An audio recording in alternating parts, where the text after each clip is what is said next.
Kia ora koutou. Thank you for joining us today to hear Fran present. Fran is a PhD student in the School of Psychology here at the University of Auckland. She's supervised by myself and Professors Barry Milne and Lynette Tippett.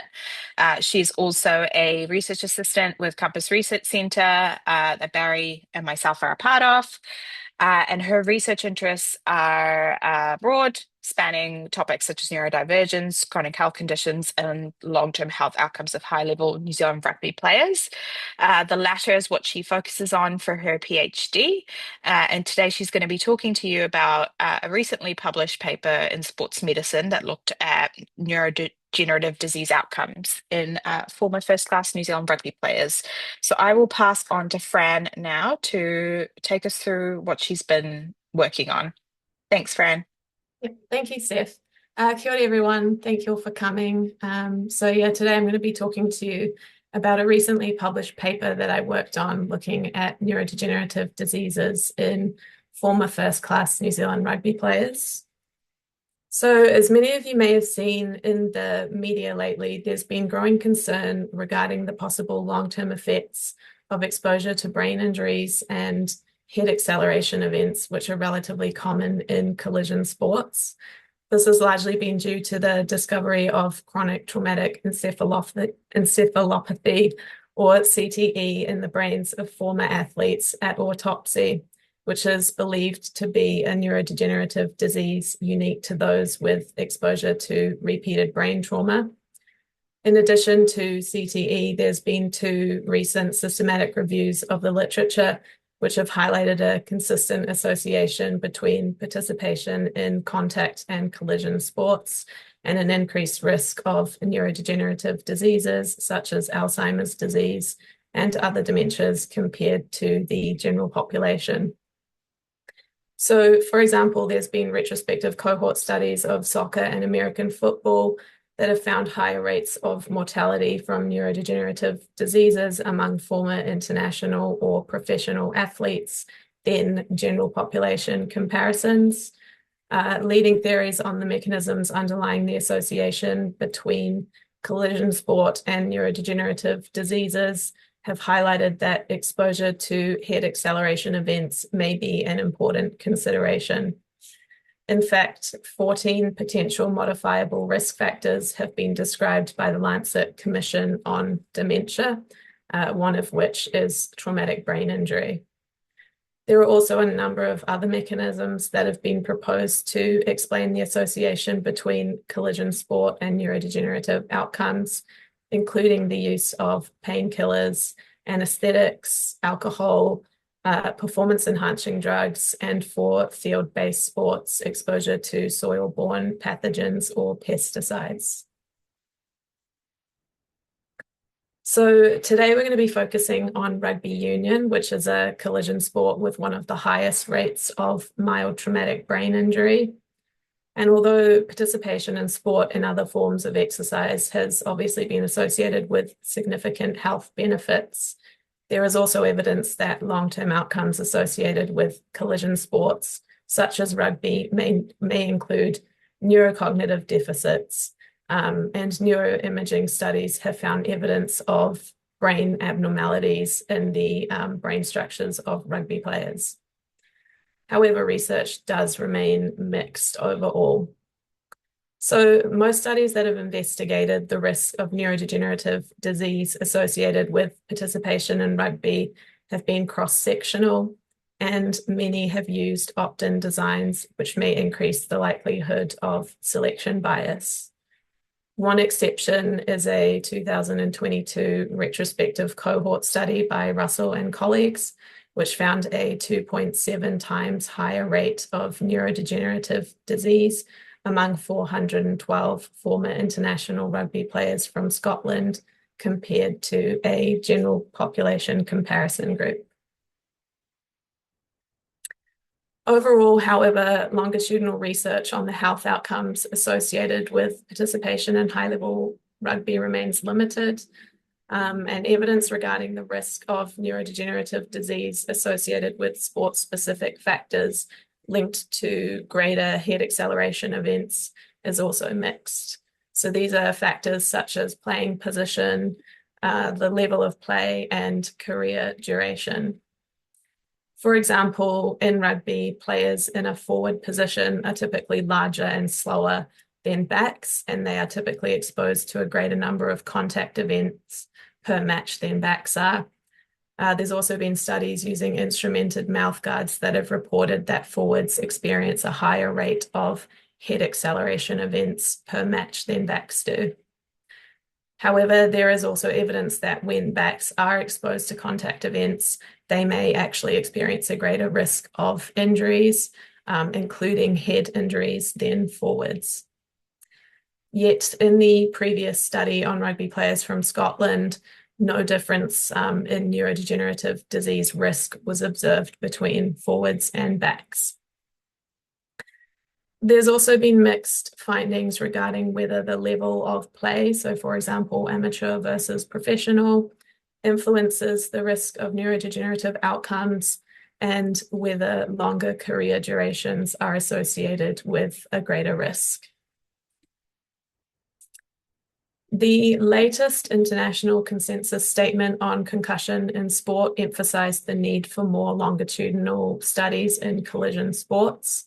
So in response to this, and also to address the gaps in the literature to date, the aims of the current study were to examine whether the higher rates of neurodegenerative disease observed in rugby players in Scotland are similar in other rugby cohorts, to examine whether these risks vary by playing position and the level of play, and also to investigate whether greater exposure to high-level rugby measured by the number of years and matches played influences the risk of neurodegenerative disease. So our cohort of first-class rugby players were identified using the New Zealand Rugby Register. This contains publicly available information on New Zealand rugby players who played at a provincial level or higher between 1870 to 2015. So this was the highest level in New Zealand during the study period. Records for players who were active from 1950 but started their playing career before 2000 were provided to Statistics New Zealand for linkage to the integrated data infrastructure. So this is a whole of population administrative database. Female players were not included in the current study due to the low participation numbers during the study period. After applying our exclusion criteria, such as excluding those who died or left the country before age 30, those who died prior to 1988 when hospitalizations and cause-specific mortality data are available in the IDI, we were left with a total of 12,861 players born from 1920 onwards who were 18 years or older in their final year active. To examine whether the risk of neurodegenerative diseases varied by playing position or greater exposure to high-level rugby, we divided players into forward and back positional groups. And we also used years played and matches played as proxy measures for exposure to high-level rugby. To examine whether a higher level of play is a risk factor for neurodegenerative disease, players were categorized as either international/professional or provincial/first-class amateur. So the international/professional level included those who played for the All Blacks since 1950 and those who played in the New Zealand Professional Super Rugby competition since 1996, which is when professional rugby began.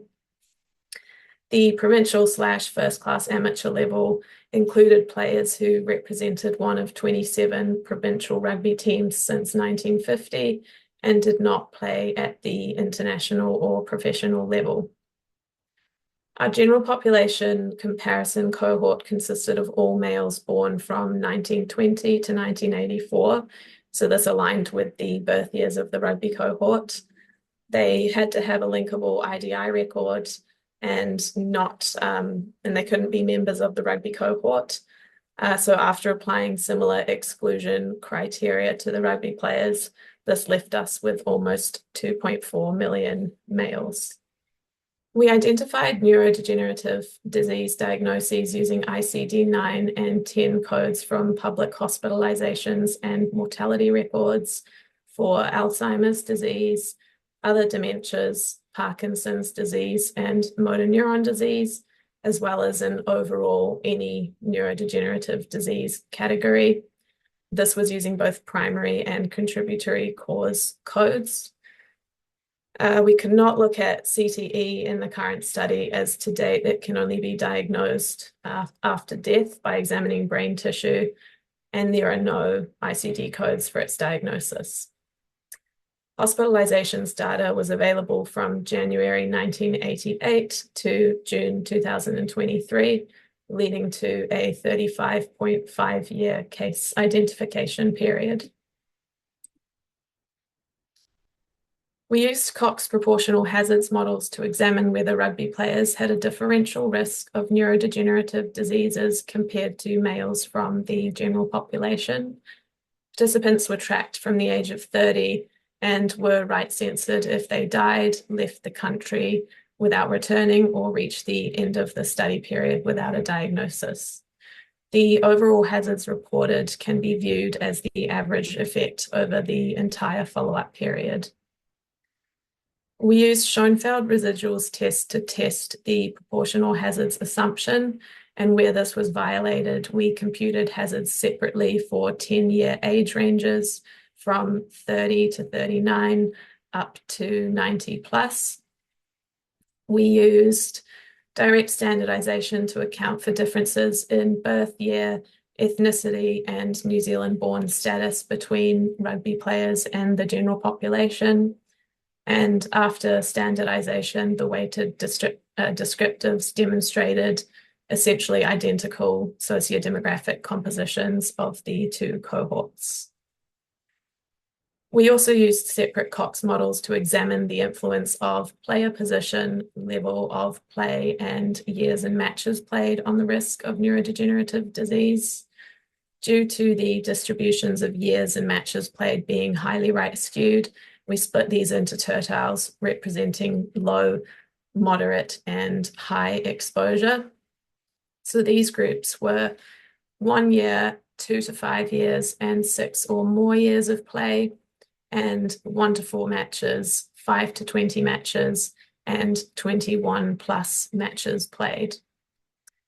Hazard ratios were calculated for player groups compared to the general population, and they were also calculated for forwards compared to backs, international/professional players compared to provincial/first-class amateur level players, and then also for the moderate and high exposure groups compared to the lowest exposure groups. As the direct standardization did not account for differences between these player groups, we used covariate adjustment to account for differences in birth year, ethnicity, and New Zealand-born status between the player groups. So we also conducted some secondary and sensitivity analyses. The secondary analyses involved investigating whether associations between playing position and neurodegenerative disease risk varied by years and matches played. And we had a few sensitivity analyses. So these involved the addition of pharmaceutical prescriptions data for the treatment of neurodegenerative diseases. This is available from July 2006. There was also the inclusion of the INTERI for neurodegenerative disease diagnoses, which is a geriatric assessment administered to a minority of the older age population from July 2014. Competing risks models for neurodegenerative disease mortality versus other causes of death were also run. And finally, we examined the effect of plausible fractions of the general population being exposed to lower level community rugby as adults on the observed results. So this was assuming similar levels of neurodegenerative risk among first class and community level players. So A total of 834 or 6.5% of players and over 124,000 or 5.2% of the general population were identified as having any neurodegenerative disease. The average age at which these conditions were diagnosed was 79.3 years for players and 78.3 years for the general population. Compared with males from the general population, we found that rugby players were more likely to be diagnosed with any neurodegenerative disease, Alzheimer's disease, and other dementias, with hazards ratios ranging from 1.22 to 1.61. Rugby players were not found to be more likely to be diagnosed with Parkinson's disease or motor neuron disease than the general population. Regarding rugby-specific analyses of the players whose position we were able to classify, just over 6,000 were backs and over 5,200 were forwards. Backs were more likely than the general population to be diagnosed with any neurodegenerative disease, Alzheimer's disease, and other dementias, with hazard ratios ranging from 1.3 to 1.84. No elevated risk was found for forwards compared to the general population, and we found that forwards were less likely than backs to be diagnosed with Alzheimer's disease and other dementias. The hazard ratios were 0.7 and 0.8 respectively. So 729 or almost 6% of players participated in rugby at the international/professional level, and the remaining just over 12,100 or 94% participated at the provincial/first class amateur level. Players at both levels had increased risks of any neurodegenerative disease, Alzheimer's disease, and other dementias when compared to the general population. The hazards ratios ranged from 1.62 to 1.97 for international/professional players and 1.18 to 1.56 for provincial/first class amateur level players. When comparing the playing levels, international/professional players had increased risks of any neurodegenerative disease and other dementias than provincial/first class amateur level players, with hazard ratios of 1.42 and 1.46 respectively. Regarding matches and years played analyses, the mean years of rugby played at a first class level was 4.4, and the mean number of matches played was 25.6. We found players with 6 or more years of play had increased risks of any neurodegenerative disease, Alzheimer's disease, other dementias, and Parkinson's disease when compared to the general population. The hazards ratios were between 1.28 to 1.78. For players with 2 to 5 years of exposure, we found increased risks of any neurodegenerative disease, Alzheimer's disease, and other dementias, with hazard ratios between 1.15 to 1.6. And for players with 1 year of participation, we found increased risks of Alzheimer's disease and other dementias. The hazard ratios were 1.37 and 1.16 respectively. In terms of matches played, players with 21 or more matches had increased risks of any neurodegenerative disease, Alzheimer's disease, other dementias, and motor neuron disease when compared to the general population, with hazard ratios between 1.2 and 1.85. Players with 5 to 20 matches had increased risks of any neurodegenerative disease, Alzheimer's disease, and other dementias than the general population, with hazard ratios between 1.29 to 1.77. And finally, players who participated in 1 to 4 matches had an increased risk of Alzheimer's disease than the general population. The hazard ratio was 1.35. So Further secondary analyses looking at associations between years and matches played and playing position. We found that while the rates of neurodegenerative diseases increased along with greater exposure for backs, this was not the case for forwards. For example, for backs compared to the general population, hazard ratios were 1.38 for participation in 5 to 20 matches, 1.42 for 21 or more matches, and 1.59 for 6 or more years of play. It's also important to note that the proportional hazards assumption was not met for several of the analyses, and the resultant time stratified analyses all demonstrated that the increased risk of neurodegenerative disease among players compared to the general population generally did not begin until around 70 to 79 years of age.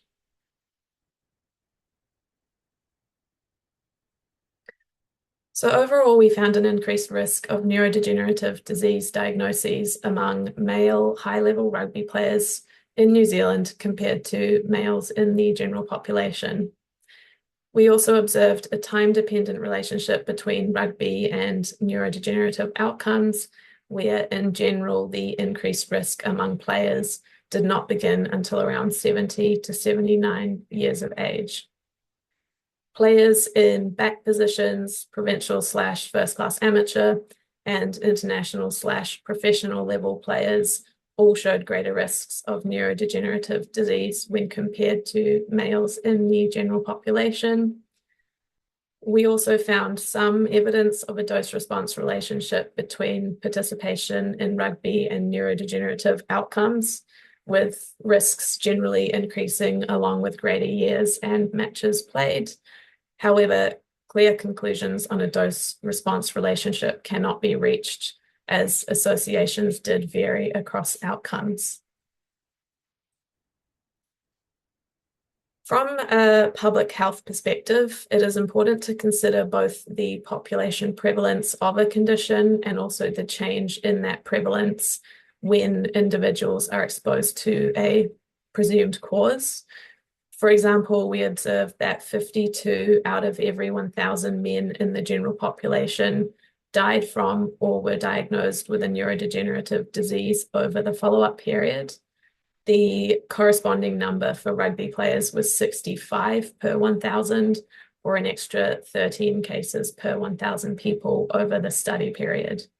So this corresponds to approximately 4 extra cases per year, given the size of the player cohort. The results from our study are generally in the same direction, but smaller than those reported in the previous rugby study in Scotland. For example, the Scottish rugby study reported a 167% higher rate of neurodegenerative disease among former international players than the general population, whereas the corresponding statistic for our international / professional players was 62%. Our results are also consistent with previous research in showing elevated rates of mortality from neurodegenerative disease among former collision sports athletes when compared to the general population, although again, the effect sizes our effect sizes were smaller than those reported in previous studies. These differences in effect size could be due to the several possible reasons, including differences in linkage rates, the composition of the comparison group, the level of play, the time period investigated, and more. Existing research on the association between playing position and the risk of neurodegenerative outcomes remains largely mixed. For example, while evidence from soccer suggests that the accumulation of head acceleration events plays an important role, with positions exposed to more head acceleration events showing a relationship with neurodegenerative disease, results from rugby and American football are less clear. In the current study, we found that not only were backs more likely than the general population to be diagnosed with several neurodegenerative outcomes, there were no differences observed between forwards and the general population, and forwards were less likely to be diagnosed with neurodegenerative disease than backs. These findings suggest that the increased risk of neurodegenerative diseases observed among rugby players compared to the general population may largely be driven by a greater risk among players in back positions. Our results are consistent with research in American football, which found an increased risk of neurodegenerative disease among speed players, which in rugby, this would be the backs, compared to non-speed players. So given evidence in both rugby and American football that non-speed players are typically exposed to a greater number of head acceleration events, these findings do not seem to support the hypothesis that the increases in neurodegenerative disease among former rugby players are driven purely by cumulative exposure to head acceleration events. The same goes for the fact that there was no apparent increase in neurodegenerative disease rates associated with more years or games played for forwards, whereas there was for backs. So this implies that it may be the nature of contact events, such as exposure to higher speed collisions, and not just exposure to repeated head acceleration events, that may influence the risk of neurodegenerative outcomes in collision sport athletes.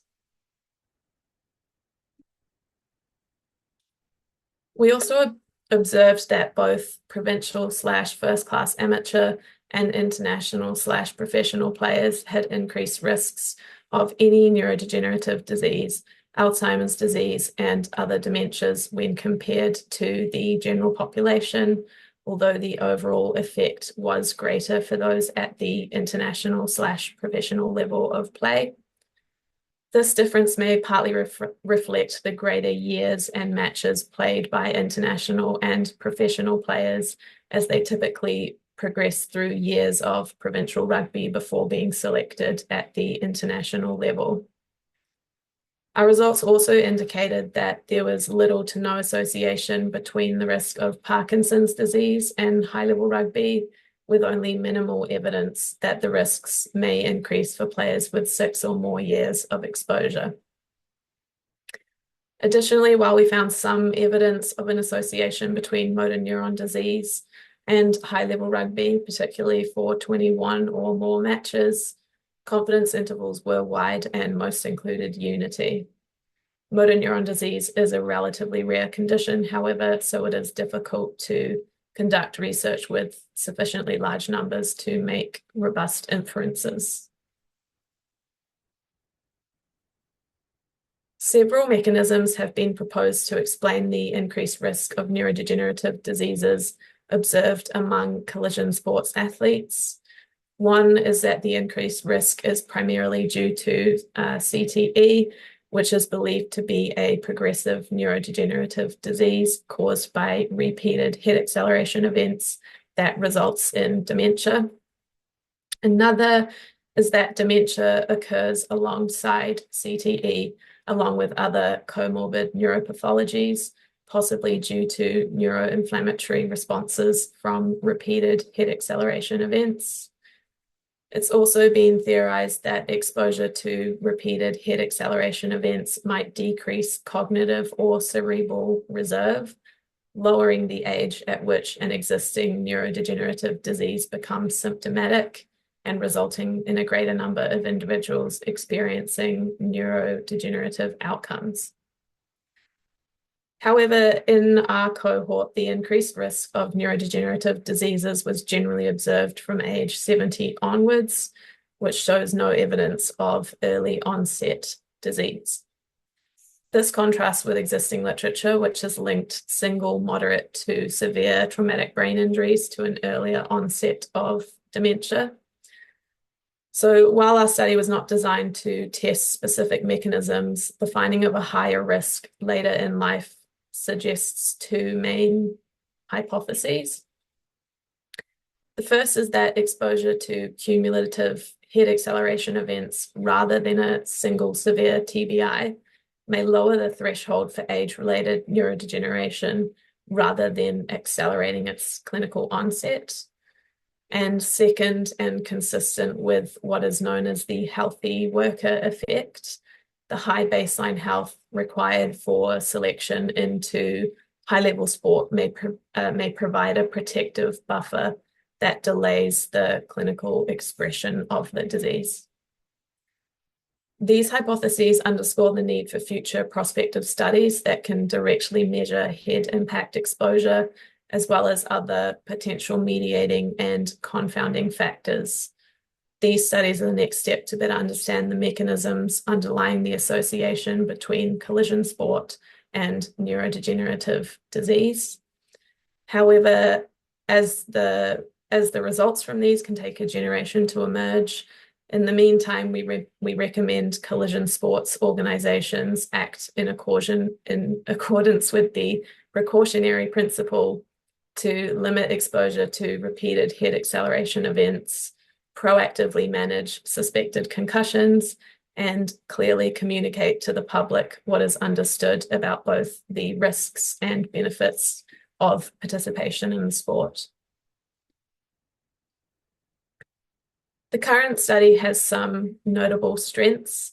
So we were able to use a comprehensive population database to create a large cohort of first-class male New Zealand rugby players, alongside a comparison of New Zealand males statistically weighted to align with the demographic traits of the players to limit confounding due to demographic differences.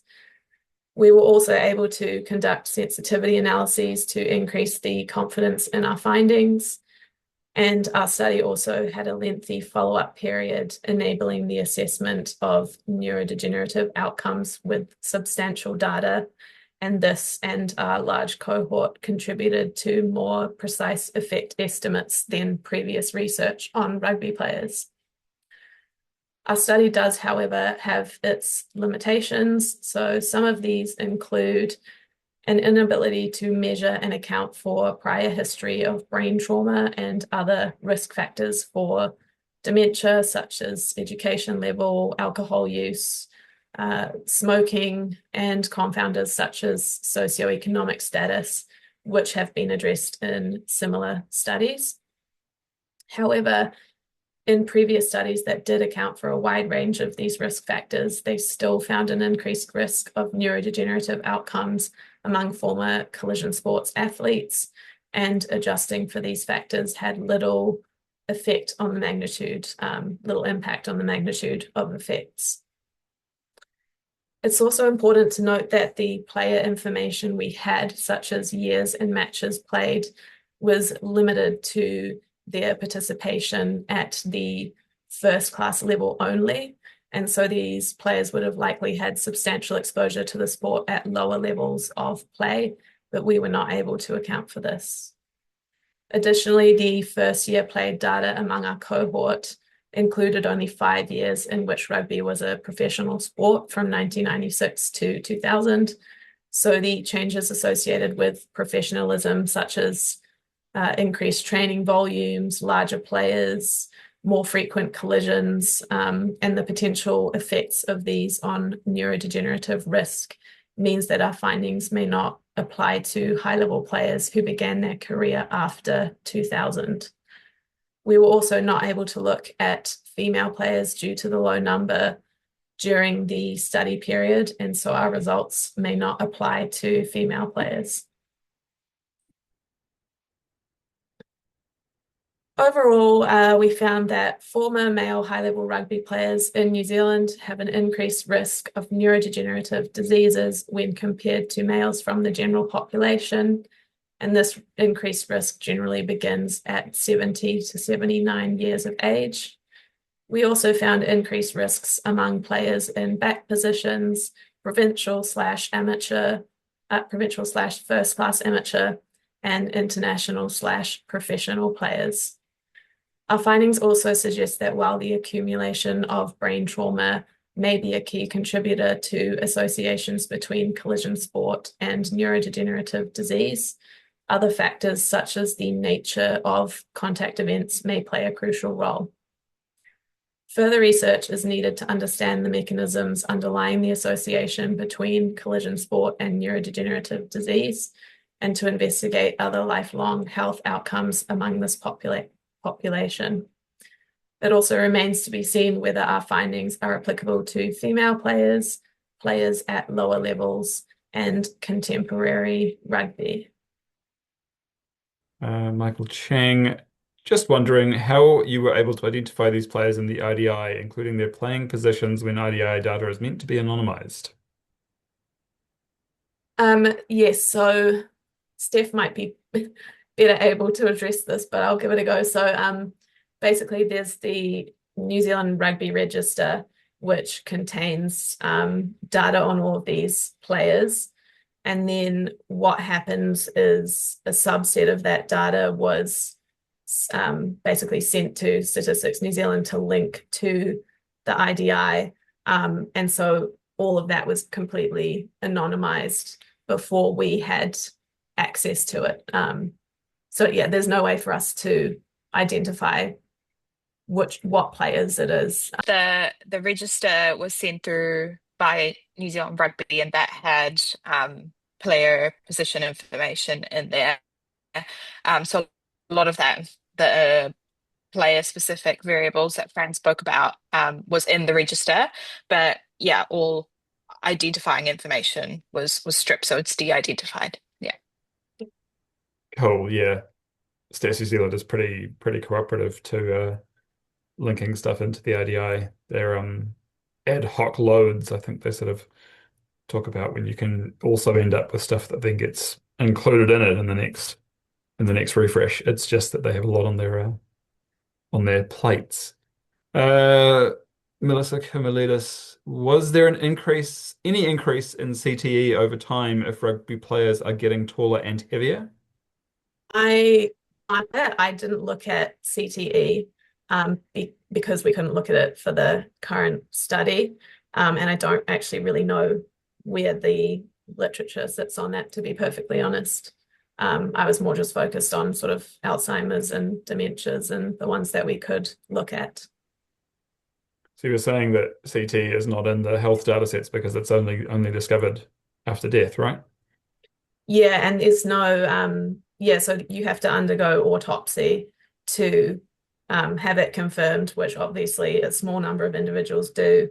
And then also there's no ICD codes to identify it, so we just didn't have access to that information. Yeah, it would be incredible if some of those health data sets could include autopsy information in them as well, Mm. and with ICD codes. Yeah.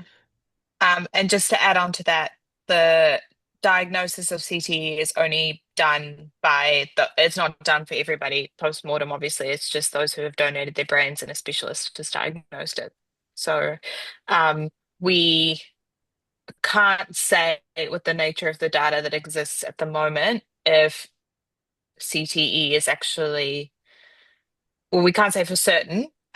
We might hypothesize it based on kind of how we think it operates, but we yeah can't say for certain it's increasing over time or if it's just more awareness of it existing. But yeah, with the data that we have within the IDI, it's unfortunately just not possible to determine CTE. Kia ora, great presentation. I was wondering if forwards who are experiencing more head collisions but are not at a greater risk of neurodegenerative diseases, are we saying there is no compounding effect of head acceleration events? Speed positions in American football players, wide receivers, etc., are often getting hit from blind spots caused by helmets in the general run of play. Rugby players often see the contact coming since they are running in a linear fashion unseen in American football. With that, when we do look at the backs, we also see an effect of more exposure. So when we stratify by player position, essentially more exposure in terms of years and matches played was associated with increased risk of neurodegenerative diseases. So there is some effect of the cumulative head acceleration events, but it does seem to be more specific to the backs within our cohort. Um, so it's not just saying that it's not that it is that, but it may be also the nature of the events. But I also think we should flag. It's important to flag that these were players participating from 1950 to 2000. So the sport will have changed more recently too. So whether this what Fran's seeing is staying is is, you know, replicated within more contemporary cohorts will be sort of a to be determined because we just have to wait and see for the outcomes to develop. But yeah. Also, neurodegenerative diseases are still currently still difficult to diagnose, often using myriad testing techniques, including biomarker analysis as well as cognitive testing, and there are still occasions where it is non-definitive. Is there any mention on how the neurodegenerative disease was diagnosed? So we use public hospitalizations and mortality records. So it would have been there would have been a diagnosis from a visit to a hospitalization or at death. And then we did also do the sensitivity analysis using pharmaceuticals prescriptions data for government subsidized prescriptions for specific conditions. We Yeah, I mean also you got the inter-eye too. So we had the pharmaceuticals, and then for some who had inter-eye assessments, which is the old, the aged care kind of assessments where there was a cognitive test there, and we could determine neurodegenerative disease diagnosis from that. But the primary analysis that Fran presented on is through the hospitalization and mortality records. And then when we use the additional sources from pharmaceuticals and inter-eye, that also stayed consistent in terms of the findings. I guess the only thing you could get those the medical data sets along with the diagnosis, do they contain the reason for visit kind of information? Because in terms of the idea of how it was diagnosed, you'd sort of be interested in going like, that they specifically go, you know, to investigate the symptoms that they were experiencing, or was it just something that was discovered Um, otherwise? they were, yeah, they were primary and secondary, so they're not necessarily Right. the main diagnosis. Some of them were, but yeah, they're all made by a clinician. Hey, thanks for a great presentation. It's really interesting to see that sort of data come through. I guess the thing that's in my mind is we're talking about head impacts in the last couple of questions or so on.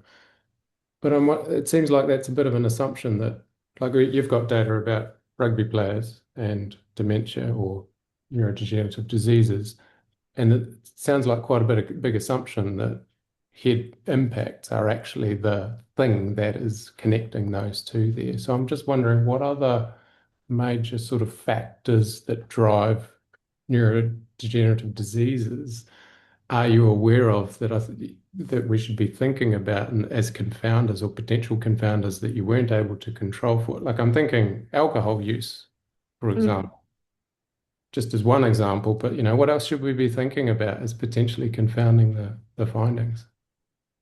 Yeah, so there are many that we just couldn't control for.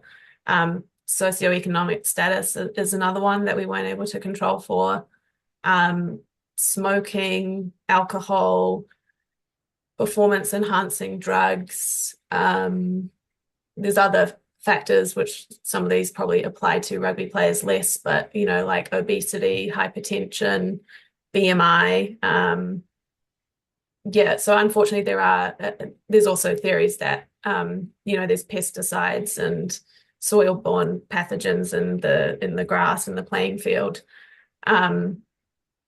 So yeah, we can't say that it is just the head impacts or the brain injuries, but that's just sort of one of the leading theories of why we're seeing this. But there are obviously a lot of confounders and other risk factors for neurodegenerative diseases that we just weren't able to control for with the data that we have. Yeah, thanks for that. I think that just helps put it in context because some of the messaging around this can easily get taken towards, I'm worried about actually playing sport and participating in those things. So, yeah, thanks for that. And this is not meant as a criticism of the work yourself. You can't control for everything, obviously. So, well done on controlling what you can control. I really appreciate that. Thank you. Thank you very much. That was super interesting. My question is actually related to the last point.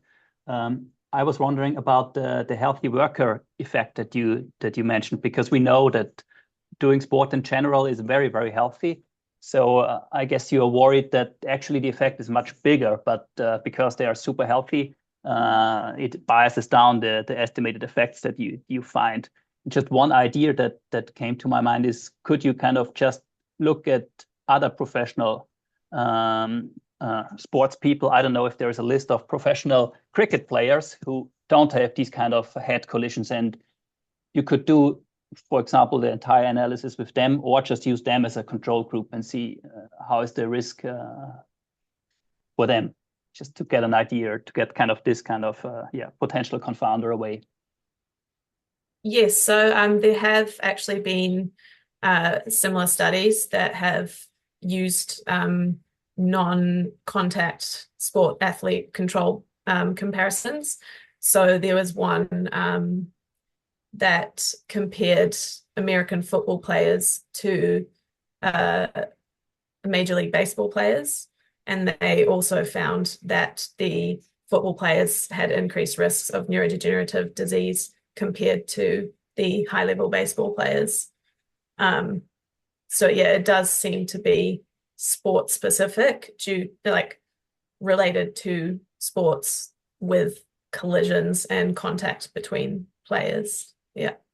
Thanks again to Fran, and thanks, Steph, for the awesome introduction and handling of these questions. And thank you, everyone, for attending.